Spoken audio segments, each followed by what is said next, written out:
Lord Buddha is accepted as incarnation of Krishna in Srimad Bhagavatam.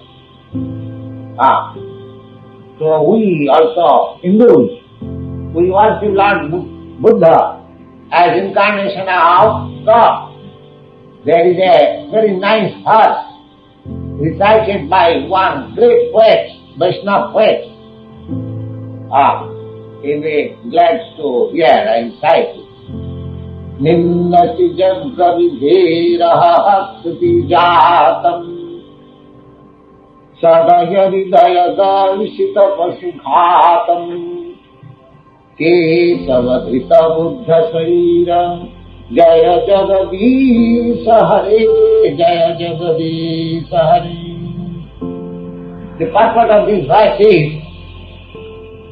oh Lord Krishna, you have assumed the form of Lord Buddha, taking compassion on the poor animals.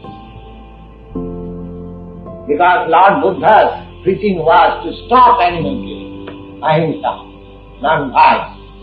His main objective was to stop animal killing.